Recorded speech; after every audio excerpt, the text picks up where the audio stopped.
በስመ አብ ወወልድ ወመንፈስ ቅዱስ አሃዱ አምላክ አሜን። ቤተ ክርስቲያን ባሕረ ጥበባት ቤተ ክርስቲያን ባሕረ ጥበባት ቤተ ክርስቲያን ባሕረ ጥበባት ቤተ ክርስቲያን ባሕረ ጥበባት አትመረመርም አትመረመርም እጅግ ጥልቅ ናት። አትመረመርም አትመረመርም እጅግ ጥልቅ ናት። በስጋዊ መንገድ ለማወቅ ቢቃጣ የእምነት መነጽሩን ይዞ ስላልመጣ በስጋዊ መንገድ ለማወቅ ሲቃጣ የእምነት መነጽሩን ይዞ ስላልመጣ አንዳንዱ በክደት አንዳንዱ በክደት ፈጣሪውን አጣ። አንዳንዱ በክደት አንዳንዱ በክደት ፈጣሪውን አጣ። ዛሬ ስለ ቅድስት ኦርቶዶክሳዊት ተዋሕዶ ቤተክርስቲያናችን ታሪክ የምናጠናበት ሁለተኛውን ክፍል የምናደምጥበት ጊዜያችን ነው። ባለፈው ጊዜ ምናልባት ረዘም ቢልም ከኢትዮጵያ ኦርቶዶክስ ተዋሕዶ ቤተክርስቲያናችን ታሪክ ጋር በተያያዘ ለእናንተ በስፋት ያደረስነው መርሃ ግብራችን ነበረ። አሁን በቅርቡ ደግሞ እንደዚሁ በድጋሚ ከተለየ ምንጭ ደግሞ ቤተክርስቲያናችን ማወቅ ስለሚገባን የቤተክርስቲያናችን ታሪክ ደግሞ ተነግሮ ተዘርዝሮ የሚያልቅም ባይሆን እኛም እንደ አቅማችን በቅርባችን ካሉ ምንጮች ጨለፍ እያደረግን ማወቅ የሚገባንን አንዳንድ እንደው መሰረታዊ ጉዳዮችን ለማጥናት ያመቸን ዘንድ ለዛሬም ሁለተኛውን ክፍል የኢትዮጵያ ኦርቶዶክስ ተዋሕዶ ቤተክርስቲያናችንን ታሪክ የምናጠናበትን ይዘን በድጋሚ ተመልሰናል። ማኅደረ ተዋሕዶን ነው በማድመጥ ላይ የምንገኘው። በዚችው በአንዲቷ ኦርቶዶክሳዊት ተዋሕዶ ቤተክርስቲያናችን እምነት ስርዓትና ትውፊት ልንሰማው በልባችን እሱ አምላካችን በቸርነቱን እንዲያሳድርልን ልንከታተለው በሚያስፈልገው ቀጣይ መርሃ ግብራችን የተመለስ ነው። አሁንም በዚች ዕለትም ልንሰማው ያሳሰበንን አምላካችን በእያንዳንዳችን ልቦና ጽላት እንዲጽፍልንና ይችን በሁላችንም ሕይወት ውስጥ እንድትኖር ሁልጊዜም ጠብቀናት በቤቷም ኖረን ለክብር እንድንበቃባት አምላካችን በሰጠን በአንዲቷ መንገድ በተዋሕዶ እምነታችን ጸንተን ተጽናንተን ፍቅሩን እያሰብን እንድንኖር የሚያስፈልገንን ትምህርት የምናደምጠውን ደግሞ የዛሬውን መልእክታችንንም እሱ አምላካችን ለፍሬ ለበረከት ለሕይወት እንዲያደርግልን እየተማጸን ነው። የቤተክርስቲያናችን ስያሜና ከዚያም በመቀጠል ደግሞ ቅድስት ቤተክርስቲያናችን በተለያየ ሁኔታ ከምታስተምረን ትምህርቶች አንዱ የቤተክርስቲያን ራሷ ባህሪዋ ምን ይመስላል የሚሉትን ሁለቱን ርዕሰ ጉዳዮች ሰፋ አድርገን ለማየት እንሞክራለን። ለዚህ ሰዓትና ደቂቃ እንድንደርስ የረዳን የቤተክርስቲያን አምላክ የሁላችን አባት ቸሩ መድኃኔዓለም የመስቀሉ ጌታ ክብርና ምስጋና ለገናና ስሙ ይሁንልን። እመብርሃን አዛኝቱ ንጽሕተ ንጹሐን ቅድስተ ቅዱሳን አንዳችም ነውር የሌለባት እሷም የእናትነት ፍቅሯ አማላጅነቷ እንደ አይን ጥቅሻ የሚደርስልን ፊት የማያስመልሰው አንገት የማያስቀልሰው ቃል ኪዳኗም ጠብቆናልና የአማኑኤል እናቱ የንጽሕት ድንግል ማርያም ስሟ የከበረ የተመሰገነ ይሁን። ስለ ቤተ ክርስቲያን ስያሜ ነው ዛሬ በቅድሚያ የምናነሳው። እንዲህ እንከታተላለን። አክሊሲያ የሚለው የግሪኩ ቃል ሕሩያነ እግዚአብሔር ወይም በእግዚአብሔር የተመረጡ ማለት በመሆኑ ቋንቋው ክርስቲያኖችን በቀጥታ ቢያመለክትም ቤተ ክርስቲያን የሚለውን ቃል በመጀመሪያ የተጠቀመበት ጌታችን መድኃኒታችን ኢየሱስ ክርስቶስ እንደሆነ ቅዱስ ወንጌል ያስረዳል። ማቴዎስ ምዕራፍ 16 ቁጥር 18፣ ማቴዎስ 18 ቁጥር 18 ምዕመናን ደቀ መዛሙርት ለመጀመሪያ ጊዜ ክርስቲያን የተባሉት በአንጾኪያ ቢሆንም ቤተ ክርስቲያን የሚለው ስያሜ ቀድሞ በጌታችን የተሰጠን ስለሆነ አምላካዊ ስጦታችን ነውና እንጠብቀዋለን። የቤተ ክርስቲያን መጠሪያዎች። ቤተ ክርስቲያን በባህሪዋ አንዲት ብትሆንም ማንነቷን ለመግለጥና ለማስተዋወቅ እንዲሁም ከአገልግሎቷ አንጻር የተለያዩ መጠሪያዎች አሏት። ሐዋርያትም በዚሁ መንገድ በተለያየ ስም እንደጠሯት እንደሚከተለው ማየት እንችላለን። አንደኛ፣ ቤተ ክርስቲያን ዘክርስቶስ ወይም ዘእግዚአብሔር።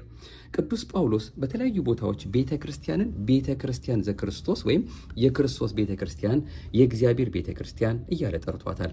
ለሮም ምዕመናን በላከው መልእክቱ ላይ ሲሰናበታቸው የክርስቶስ አብያተ ክርስቲያናት ሁሉ ሰላምታ ያቀርቡላችኋል ብሏል። ሮሜ 16:16 ለቆሮንቶስ ምዕመናንም በቆሮንቶስ ላለች ለእግዚአብሔር ቤተ ክርስቲያን በማለትም ጽፏል። አንደኛ ቆሮንቶስ ምዕራፍ 1 ቁጥር 2። በሌሎቹም መልእክቱ በተደጋጋሚ ተጠቅሞበታል። ሁለተኛ ቆሮንቶስ ምዕራፍ 1 ቁጥር 1፣ ገላትያ ምዕራፍ 1 ቁጥር 13፣ አንደኛ ተሰሎንቄ ምዕራፍ 2 ቁጥር 14፣ ሁለተኛ ተሰሎንቄ ምዕራፍ 1 ቁጥር 4፣ አንደኛ ጢሞቴዎስ ምዕራፍ 3 ቁጥር 5። ቅዱስ ጳውሎስ ይህን አጠራር ለምን እንደተጠቀመበት በመልእክቶቹ ላይ ተርጉሞታል። ለኤፌሶን ምዕመናን በጻፈው መልእክቱ ላይ እንደገለጸው ቤተ ክርስቲያን ራሷ ገዧ አዳኟ ክርስቶስ ነው። ኤፌሶን 5:1። ስለዚህም ቤተ ክርስቲያን ዘክርስቶስ፣ ቤተ ክርስቲያን ዘእግዚአብሔር እያለ ጠርቷታል። ሁለተኛ ማህደረ እግዚአብሔር ወይም የእግዚአብሔር ማደሪያ። በብሉይ ኪዳን ዘመን ሕዝቡን በምህረት ለመጎብኘትና ወደ ምድረ ርስትም ለመምራት እርሱ እግዚአብሔር ሙሴና ሕዝቡ የመገናኛ ድንኳን እንዲሰሩና በዚያም ያድር እንደነበር ሁሉ በሐዲስ ኪዳንም እንዲሁ በፍቅር በተገነባችው ቤተ ክርስቲያን እያደረ በመንፈሱ ምዕመናን ሁሉ ይጎበኛል። ዘጸአት 25 ቁጥር 8፣ አንደኛ ነገሥት ምዕራፍ 8 ከቁጥር 27 እስከ ፍጻሜ፣ ሁለተኛ ዜና መዋዕል ምዕራፍ 7 ቁጥር 12። እያንዳንዳቸውም በፍቅርና በእምነት ቢኖሩ የእርሱ መኖሪያ ይሆናሉ። ይህንንም ቅዱስ ጳውሎስ ሲያስረዳ በሐዋርያትና በነቢያት መሰረት ላይ ታንጻችኋል፣ የማዕዘኑም ራስ ድንጋይ ክርስቶስ ኢየሱስ ነው፣ በእርሱም ሕንፃ ሁሉ እየተጋጠመ በጌታ ቅዱስ ቤተ መቅደስ እንዲሆን ያድጋል፣ በእርሱም እናንተ ደግሞ ለእግዚአብሔር መኖሪያ ለመሆን በመንፈስ አብራችሁ ትሰራላችሁ። ይህም ሲባል እግዚአብሔር በቦታ ይወሰናል ማለት ሳይሆን በቃል ኪዳኑና በቸርነቱ ያድርበትና ሕዝቡን ይጎበኝበት ዘንድ በቤተ ክርስቲያን የሚገለጥና ጸጋውን የሚሰጥ መሆኑን የሚገልጥ ነው። ኢሳይያስ 36 ቁጥር 1፣ ኤፌሶን ምዕራፍ 2 ቁጥር 20። ስለዚህም በውስጧ ከሚኖረው ከእግዚአብሔር ጋር ለመገናኘት ወደ ቤተ ክርስቲያን መጠጋት ብቻ ሳይሆን መግባት ያስፈልጋል። ይልቁንም ደግሞ 2 ወይም 3 በስሜ በሚሰበሰቡበት በዚያ በመካከላቸው እሆናለሁና የሚለው አምላካዊ ቃል ቅድስት ቤተ ክርስቲያን የእግዚአብሔር ማደሪያ መኖሪያ መሆኗን ያረጋግጥልናል። ማቴዎስ 18:20። ስለዚህም የእግዚአብሔር ማደሪያ እየተባለች ትጠራለች። ሶስተኛ መዝገበ ጸጋ፣ የጸጋው ግምጃ ቤት። ሁሉን በሁሉ የሚያደርገው አንዱ እግዚአብሔር ልዩ ልዩ የሆኑ የጸጋ ስጦታዎች አሉት። በእውቀት የመናገር፣ የጥበብ፣ የመፈወስ፣ የመተርጎም ወዘተ ስጦታዎች ከእግዚአብሔር ይሰጣሉ። ይህን ሁሉ ግን ያ አንዱ መንፈስ ቅዱስ እንደሚፈቅድ ለእያንዳንዱ ለብቻው እያካፈለ ያደርጋል። አንደኛ ቆሮንቶስ ምዕራፍ 12 ቁጥር 11። እነዚህን የጸጋ ስጦታዎች ለማግኘት በመጀመሪያ በወንጌል አምኖ በመጠመቅ ወደ ቤተ ክርስቲያን መግባትና በውስጧም መኖር ያስፈልጋል። ልዩ የሆነው የመንፈስ ቅዱስ ስጦታ ወይም ጸጋ የሚሰጠው ከእግዚአብሔር ቢሆንም ከቤተ ክርስቲያን ውጭ ግን አይገኝም። ለምሳሌ የኃጢአት ስርየት ወደ ቤተ ክርስቲያን ቀርበው በንስሐ ሲመለሱ የእግዚአብሔር የልጅነት ጸጋ በቤተ ክርስቲያን ተጠምቀው በቅባ ሜሮን ሲከብሩ የባልና ሚስት አንድ የመሆን ጸጋ በሥርዓተ ተክሊል በክርስቶስ ጸጋና ደም ሲታተሙ ወዘተ ነው የሚገኘው። ስለዚህ ቤተ ክርስቲያን የጸጋው ሁሉ ግምጃ ቤትና ጸጋው የሚታደልባትን ቦታ ናት። ያለ ጸጋ እግዚአብሔር ድነት የለም። ጸጋ እግዚአብሔርን ማግኘት የሚቻለው ደግሞ ምስጢራተ ቤተ ክርስቲያን የምንፈጽምባት፣ ጸጋ እግዚአብሔርን የምንቀበልበት ደግሞ ቤተ ክርስቲያን ናት። እንግዲህ ምሕረትን እንድንቀበል በሚያስፈልገንም ጊዜ የሚረዳንን ጸጋ እንድናገኝ ወደ ጸጋው ዙፋን በእምነት እንቅረብ በማለት የጸጋው ግምጃ ቤት መሆኗን አስረግጧልና በዚህ ስም ትጠራለች። ዕብራውያን ምዕራፍ 4 ቁጥር 16። አራተኛ ቤተ ክርስቲያን ቤተ ጸሎት፣ የጸሎት ቤት ተብላም ትሰየማለች። አስቀድሞ በትንቢት ቤቴ ለአሕዛብ ሁሉ የሚሆን የጸሎት ቤት ይባላል እንደተባለ ኢሳይያስ 56 ክርስቲያኖች ሁሉ በጸሎት ከእግዚአብሔር ጋር የሚገናኙባት ምስጢራቸውንም ከእርሱ ጋር የሚወያዩባት ቤተ ክርስቲያን ናት። እግዚአብሔር የሰሎሞንን ልመና ሰምቶ በሰጠው ቃል ኪዳን መሰረት በዚህ ስፍራ ለሚጸለይ ጸሎት ዓይኖቼ ይገለጣሉ፣ ጆሮቼም ያዳምጣሉ። አሁንም ስሜ ለዘላለም በዚያ ይኖር ዘንድ ይህን ቤት መርጫለሁ፣ ቀድሻለሁም፣ ዓይኖቼና ልቤም ዘወትር በዚያ ይሆናሉ ብሏልና። ሁለተኛ ዜና መዋዕል ምዕራፍ 7 ቁጥር 15። በቤተ ክርስቲያን የሚጸለየውን ጸሎት በእውነት ይሰማል። ክርስቲያኖች በጸሎታቸው ጊዜ እኛም የበደሉን ይቅር እንደምንል በደላችን ይቅር በለን በማለት ይጸልያሉና ይቅርታንም ያስባሉና ቤተ ክርስቲያን የይቅርታ ቤት ናት። ማቴዎስ ምዕራፍ 6 ቁጥር 12፣ ማርቆስ 11 ከቁጥር 5። ስለዚህ ማንኛውም ሰው ወደ ቤተ ክርስቲያን ሲገባ ቂምን ሁሉ አስወግዶ የበደለው ካለ ታርቆ ነው። ማቴዎስ ምዕራፍ 5 ቁጥር 23። እንዲህ ከሆነ ነው መስዋዕቱም ሆነ ጸሎቱ ከእግዚአብሔር ፊት የሚደርሰው። እግዚአብሔር የሰላም አምላክ እንጂ የሁከት አምላክ አይደለምና ቤተ ክርስቲያንም የሰላምና የፍቅር ቤት ናት። አንደኛ ቆሮንቶስ ምዕራፍ 14 ቁጥር 33። ጸሎት የፍቅር መገለጫ ነውና ቤተ ክርስቲያን ሁሉንም የምትቀድስና የምታከብር በመሆኗ ለምሕረትና ለምልጃ የመጡትን ሁሉ በእኩል ታስተናግዳለች። በቤተ ክርስቲያን ሀብታም፣ ድሃ፣ ወንድ፣ ሴት፣ የዚህ ዘር፣ የዚህ ጎሳ ወዘተ ልዩነት የለም። ገላትያ ምዕራፍ 3 ከቁጥር 6 እስከ 28። ሁሉም በክርስቶስ እኩል ናቸው። በቤተ ክርስቲያን ከአብራከ መንፈስ ቅዱስ ተወልደዋልና የአንድ እናት ልጆች ናቸው። አምስተኛ ቤተ ክርስቲያን ምስካየ ሕዙናን የነዳያን መጠጊያ ናት። ቤተ ክርስቲያን አንዱ እየበላ ሌላው ጦምን እንዲያድር፣ አንዱ እየራበው ሌላው ጠግቦ እንዲተርፉ አትፈቅድም። የመጥምቀ መለኮት ቅዱስ ዮሐንስንና የጌታን ትምህርት ዘወትር ታስተምራለች። የታረዘ አልብሱ፣ የተራበ አብሉ፣ የተጠማ ጠጡ ወዘተ በማለት ሰዎች የእግዚአብሔርን መንገድ እንዲከተሉ ታደርጋለች። ስለዚህ ነዳያን ወይም የተቸገሩ ሁሉ የሚረዱባት ቤት ናት። በቤተ ክርስቲያን ልዩ ልዩ አይነት ስጦታና ችሎታ ያላቸው ሰዎች ይገኛሉና ሁሉም የየራሱን ድርሻ የሚወጣባት ቤት ናት። የሚቀበል ሳይኖር የሚሰጥ አይኖርምና ነዳያን በመቀበል ባለጠጎች ደግሞ በመስጠት አንዱ በሥጋ ሌላው በመንፈስ ይተሳሰባሉ። ሉቃስ 16 ቁጥር 19 እስከ 31። እያንዳንዱ ምእመን በተሰጠው ልዩ ልዩ የሆነ ጸጋ ያለ ማንጎራጎር ደስ ብሎት እንዲያገለግል ቤተ ክርስቲያንንም ደስ እንዲያሰኝ ታዟል። አንደኛ ጴጥሮስ ምዕራፍ 4 ቁጥር 9። በቤተ ክርስቲያን ሁሉም የአንድ ክርስቶስ ቤተሰቦችና አካላት በመሆናቸው አንዱ የሌላውን ቁስል ይጠግናል፣ የሌላውንም ድካም ይሸፍናል። እያንዳንዱም የሌላው ብልት ማለትም አንድ የሰውነት ክፍል በመሆኑ እርስ በርሳቸው ይረዳዳሉ፣ ሁሉም በአገልግሎታቸው ይተጋሉ። ሮሜ 12 ቁጥር 4። በመሆኑም ቤተ ክርስቲያን ምግበ ሥጋ ምግበ ነፍስ የሚገኝባት፣ ሰዎች ሁሉ ያለ ነቀፋ በልግስና ከሚሰጠው ከጌታችን ዋጋ ለመቀበል የሚመጡባት፣ አንዱ ለሌላው ያለ ብድራት ቸርነት የሚያደርግባት፣ ላዘኑ ለተቸገሩ ሁሉ መጠጊያ ናት። ስለዚህም ምስካየ ሕዙናን ተብላ ትጠራለች። እንግዲህ ቅድስት ቤተክርስቲያናችን አሁን ከላይ ያየናቸውን 4 መጠሪያዎችን ይዛለች ማለት ነው። ቤተ ክርስቲያን ዘክርስቶስ ወይም ዘእግዚአብሔር ተብላ ትጠራለች። ማህደረ እግዚአብሔር የእግዚአብሔር ማደሪያ ተብላ ትጠራለች። መዝገበ ጸጋ ወይም ደግሞ የጸጋው ግምጃ ቤት ተብላ ትጠራለች። ቤተ ጸሎት ወይም የጸሎት ቤት ተብላ ትጠራለች። አሁን ደግሞ ያየነው የነዳያን መጠጊያ ወይም ምስካየ ሕዙናን ተብላ በእነዚህ በ5 ስያሜዎች ትጠራለች። የቤተ ክርስቲያን ባህሪ ነው ቀጥለን የምንመለከተው። ቀደም ብለን በስያሜ እንደገለጥነው ቤተ ክርስቲያን የክርስቶስ አካሉ ናትና አንድ ባህሪ ናት። ባህሪያዋ የሚገለጥባቸውን ነጥቦችም እንዲህ እንመልከታቸው። አንደኛ፣ አንዲት ናት። ቅዱስ ጳውሎስ ከሁሉ በላይ የሚሆን በሁሉም የሚሰራ በሁሉም የሚኖር አንድ አምላክ የሁሉም አባት አለ፣ አንድ ጌታ፣ አንድ ሃይማኖት፣ አንዲት ጥምቀት፣ አንድ አካልና አንድ መንፈስ እያለ የገለጣት ቤተ ክርስቲያንን ነው። ምክንያቱም የቤተ ክርስቲያን ራስ አንድ ነው፣ እርሱም ክርስቶስ ነው። ኤፌሶን ምዕራፍ 4 ቁጥር 4። ጌታችን በዮሐንስ ወንጌል ላይ ራሱን በወይን ግንድ ምዕመናንን በቅርንጫፉ መስሎ እንዳስተማረን ሌላ እውነተኛ ወይን የለምና አሃቲ ወይም አንዲት ከተባለች አማናዊት ቤተ ክርስቲያን ሌላ ሁለተኛ ተደራቢ ቤተ ክርስቲያን ሊኖር አይችልም። ዮሐንስ ምዕራፍ 15 ከቁጥር 1። ሰዎች የተለያየ ሐሳብ የተለያየ ምኞትና ፈቃድ ሊኖራቸው ቢችልም ቤተ ክርስቲያን ግን የአንድ ክርስቶስ አካሉ ናትና አንዲት ናት፣ አትከፋፈልም።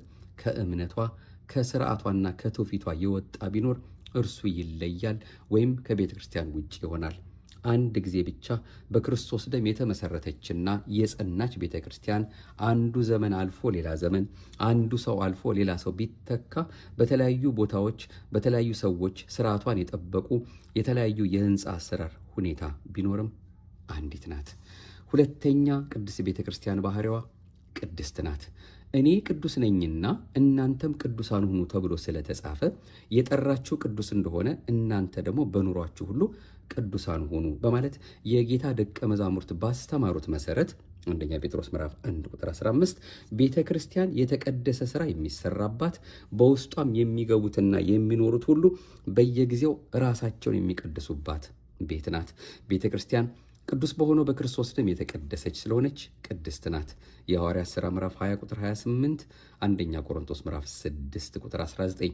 በቤተ ክርስቲያን ኃጢአትና ርኩሰት አይፈጸምባትም። ምዕመናን በክርስቶስ አንድ አካላት ናቸውና አንዱ ቢያጠፋ ሌላው በፍቅር ይመክረዋል፣ ይገስጸዋል እንጂ እንዲሁ አያልፈውም። ይህም የሚሆነው የአንዱ ጥፋትና በደል እንዲሁም በእርሱ ምክንያት የሚመጣው መቅሰፍት ሁሉንም ያገኛቸዋልና ነው። ለዚህም የካህኑና የመስፍኑ የኤሊ ልጆች ታሪክ አይነተኛ ማስረጃ ሊሆን ይችላል። አንደኛ ሳሙኤል ከምዕራፍ 2 ኤሊም ሆነ ሌሎቹ ሰዎች አፍኒንንና ፊንሐስን አስቀድመው በፍቅር ቀርበው ከክፉ ስራቸው እንዲመለሱ ደጋግመው ቢገስጿቸው ኖሮ የእግዚአብሔር ቁጣ እነሱንም ጭምር ባላጠፋቸው ነበር።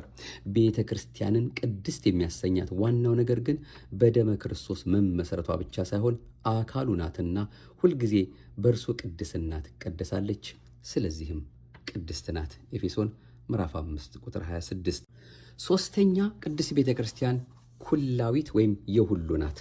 ቤተ ክርስቲያን አንዲት ብትሆንም መንፈሳዊት ናትና በሁሉ ያለች የሁሉም ናት። ምክንያቱም ቤተ ክርስቲያን እግዚአብሔር ግዕዛን ካላቸው ፍጥረታት ጋር ያለው ግንኙነት ናትና በአንድ አካባቢ ብቻ ልትወሰን አትችልም። ቅዱስ ጳውሎስ ይህንንም ሲገልጽ ሁሉንም ከእግሩ በታች አስገዛለት፣ ከሁሉ በላይም ራስ እንዲሆን ለቤተ ክርስቲያን ሰጠው፣ እርሷም አካሉና ሁሉም በሁሉ የሚሞላ የእርሱ ሙላቱ ናት ብሏል። ኤፌሶን ምዕራፍ 1 ቁጥር 23። ስለዚህ በሁሉ ያለች አምኖ ተጠምቆ በበሯ የሚገባውን ሁሉ ተቀብላ አካሏ የምታደርግ የሁሉም ናት እንጂ የተጀመረባት የፍልስጤም ምድር የተስፋፋችበት የሮም ወይንም የሌላ አካባቢና የተወሰነ ነገር ብቻ አይደለችም። ክርስቶስ ለሚያምኑበት ሁሉ ጌታ እንደሆነ ቤተ ክርስቲያንም የሁሉ ናት። አራተኛ ቅድስት ቤተ ክርስቲያን ሐዋርያዊት ናት። ይህም ማለት በፈቃደኞች ሰዎች ስብስብ ብቻ ዛሬም ተመስርታ ልትኖር የምትችል አይደለችም። መሰረቷ አንድ ጊዜ በክርስቶስ ተጥሏል፣ ከዚያም በሐዋርያት ታንጿል። በዚች ቤተ ክርስቲያን ከመኖር ውጪ የክርስቶስን ስሙን በመጥራትና ክርስቲያኖች ነን በማለት ብቻ ቤተ ክርስቲያን ማድረግ አይቻልም። ቅዱስ ጳውሎስ ከተመሰረተው በቀር ማንም ሌላ መሰረት ሊመሰረት አይችልምና እርሱም ኢየሱስ ክርስቶስ ነው። ማንም ግን በዚህ መሰረት ላይ በወርቅ ቢሆን በብርም በከበረ ድንጋይም በእንጨትም በሳርም ወይም በአገዳ ቢያንጽ የእያንዳንዱ ሥራ ይገለጣል፣ በእሳት ስለሚገለጥ ያ ቀን ያሳያልና የእያንዳንዱም ሥራ እንዴት መሆኑን እሳቱ ይፈትነዋል በማለት እንደገለጸው በዚህ የሐዋርያት ትምህርት የታነጸች ናት። አንደኛ ቆሮንቶስ ምዕራፍ 3 ቁጥር 10። ስለዚህ ሐዋርያት ያስተማሩትን ትምህርት ታስተምራለች፣ እንደ ሐዋርያት ምስጢራትን ትፈጽማለች።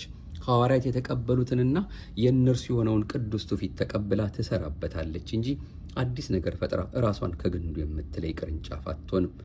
ቅዱስ ጳውሎስ ይህንኑ ሲያስረግጥ በሐዋርያትና በነቢያት መሰረት ላይ ታንጻችኋል፣ የማዕዘኑም ራስ ድንጋይ ክርስቶስ ኢየሱስ ነው፣ በእርሱም ሕንፃ ሁሉ እየተጋጠመ በጌታ ቅዱስ ቤተ መቅደስ እንዲሆን ያድጋል፣ በእርሱም እናንተ ደግሞ ለእግዚአብሔር መኖሪያ ለመሆን አብራችሁ ትሰራላችሁ ብሏል። ኤፌሶን ምዕራፍ 2 ቁጥር 20።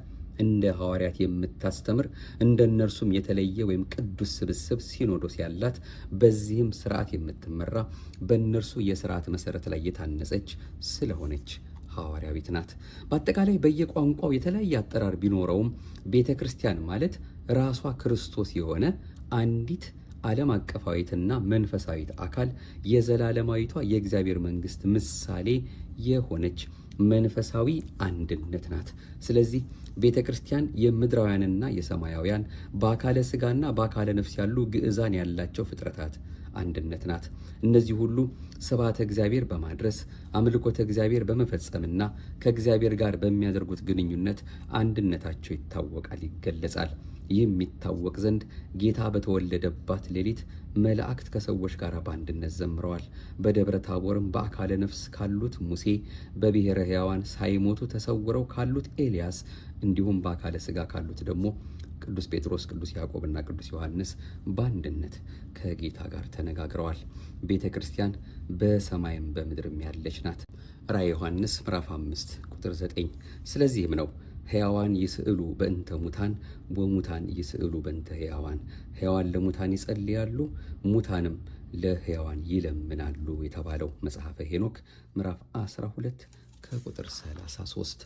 ቤተ ክርስቲያን በክርስቶስ ደም ተዋጅታ ከተመሰረተችበት ጊዜ ጀምሮ ብዙ ፈተናዎችን አሳልፋ ለዚህ ዘመን ደርሳለች። ወደፊትም ትኖራለች። በዓለት ላይ የተመሰረተች ናትና ፈተናዎች አያሸንፏትም። ማቴዎስ 16:18 እንደ ኖህ መርከብ በውስጧ የተሳፈሩትን ሁሉ ከዚህ ከሚያናውጠው የባህር ወይም ዓለም ማዕበል ወደማያልፈው ርስት መንግሥተ ሰማያት ያለ ጥርጥር ታሻግራለች። ቤተ ክርስቲያንን አንተውም ከቶ የሰጠንን አምላክ በደሙ መስርቶ የሰጠንን ጌታ በመስቀሉ ሞቶ የአምላካችንን ቤት አንተውም ከቶ ሁሉንም በሁሉ በሚሞላው ጌታ ሙሽራው የሆነች ቤቱ ተሰኝታ በክብር በሞገስ በጸጋ ተሞልታ ደምቃ ትኖራለች ለዓለም አብርታ ደምቃ ትኖራለች ለዓለም አብርታ።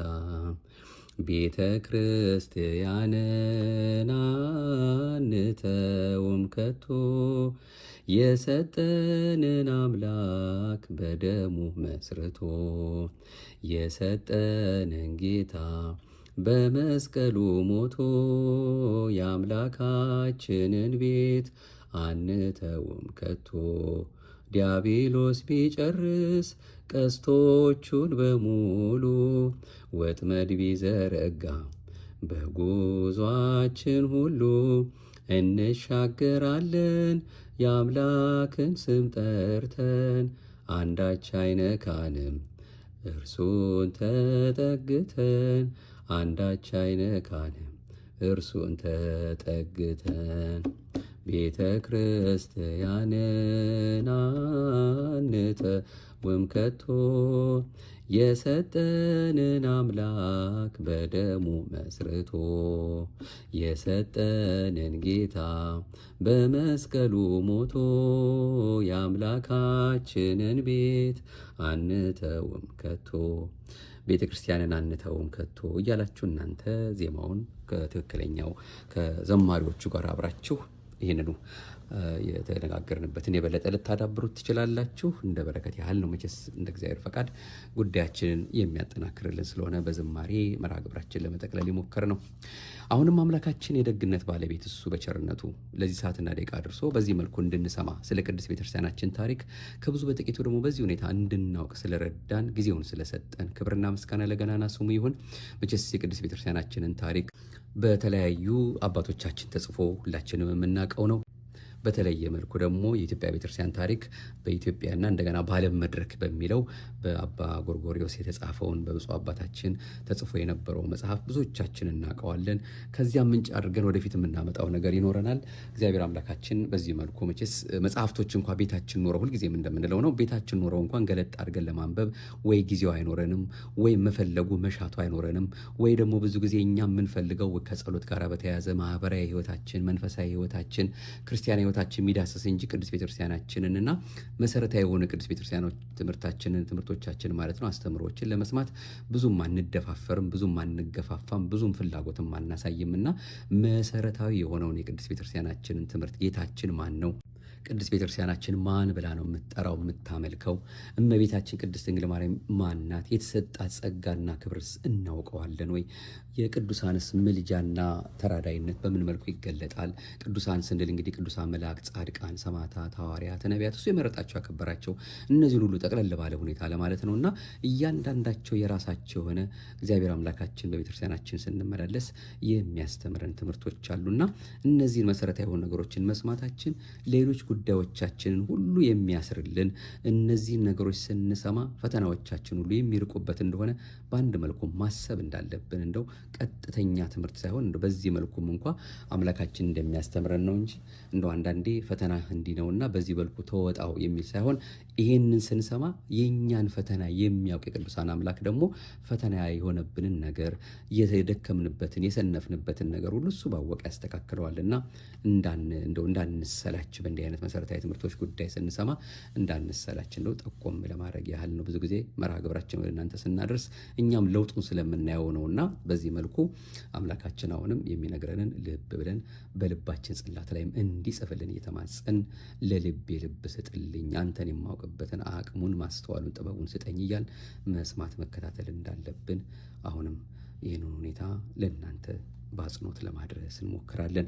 የዛሬውን መልእክት ያገኘ ነው የቤተ ክርስቲያን ታሪክ ቁጥር 1 በኢትዮጵያ ኦርቶዶክስ ተዋሕዶ ቤተ ክርስቲያን ሰንበት ትምህርት ቤቶች ማደራጃ መምሪያ በማኅበረ ቅዱሳን ግቢ ጉባኤያት አገልግሎት ማስተባበሪያ በ2014 ዓ.ም ታትሞ ከነበረው ግሩም ከሆነ በእውነት ክፍል 1 ክፍል 2 መጽሐፍ አለው።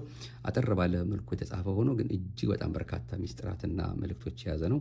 እንግዲህ ብትችሉ እናንተ መቼስ መጽሐፍ መጠቆማችን ግድ ነውና የቤተ ክርስቲያን ታሪክ ቁጥር 1 የቤተ ክርስቲያን ታሪክ ቁጥር 2 የሚል የተጻፈ አለ በማኅበረ ቅዱሳን ትምህርት ክፍል ማለት ነው። ብትይዙት እንደው በእውነት ትጠቀማላችሁ። መድኃኔዓለም ማኅበሩን በእውነት በጽናት ይጠብቅልን። እጅግ በጣም በርካታ ህትመቶችን አባቶቻችን ያስተማሩትን እንደወረደ እያደረሱን ያለ ስለሆነ እግዚአብሔር አምላካችን አሁንም የሚጽፉትን ጸሐፊያንም በቸርነቱና በምሕረቱ የዕድሜ ጸጋውን ይስጥልን።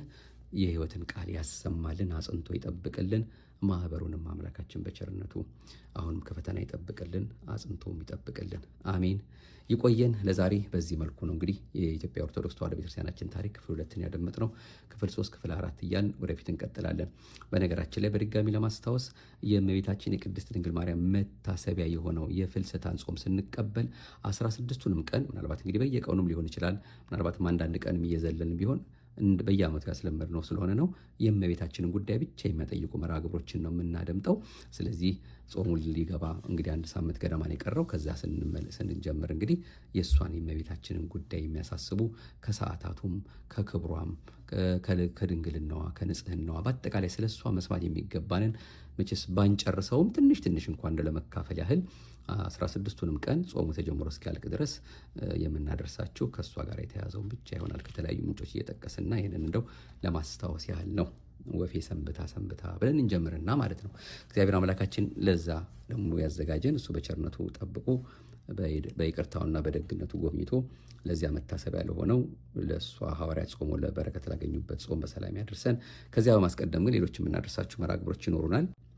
እስከ ቀጣዩ መርሃ ግብራችን ድረስ መድኃኔዓለም አሁንም በዓይነ ምሕረቱ ተመልክቶ የቸርነቱን ስራ ሰርቶልን ለክብር የምንበቃበትን መልካም ስራ እንድንሰራ ከገቡ መውጣት ካገኙ ማጣት የሌለባትን ያችን ለወዳጆቹ ያዘጋጃትን መንግስቱን ለመውረስ የሚያበቃንን እሱ የፈቀደውን መልካሙን ደግ የሆነውን ከሱ የሆነውን ነገር እንዲያሰራን እንዲያበረታን መንገዱ እንዲያሳየን ብርሃን እንዲሆነን ፈቃዱ ይሁንልን። እማምላክ ወላዲተ አምላክ ከሁላችን ጋር ትሆንልን። አቤቱ አንተን መፍራትን በልቦናችን በጎ አምልኮትህንም በህሊናችን ጨምር። ክብር ምስጋና ይሁን ለአብ፣ ክብር ምስጋና ይሁን ለወልድ፣ ክብር ምስጋና ይሁን ለመንፈስ ቅዱስ ዛሬም ዘወትርም ለዘላለሙ አሜን። ይቆየን። ማኅደረ ተዋሕዶን እንደ አምላካችን ፈቃድ ለሚያደምጡ ሁሉ ማካፈልን ላይክ ሼር የሚባለው ነገር እናንተ ጋር ስለማይጠፋ ነው። ይህንን እንድታደርጉልን እናንተ የምትችሉ ሰብስክራይብ አድርጋችሁ መርሃ ግብሮቻችን እንድትከታተሉ እንዲሁም ለሌሎቹም ማኅደረ ተዋሕዶ የሚባል መርሃ ግብር አለ ተከታተሉ እያላችሁ እንድጠቆሙም ከወዲሁ መልእክታችንን ለማድረስ እንሞክራለን።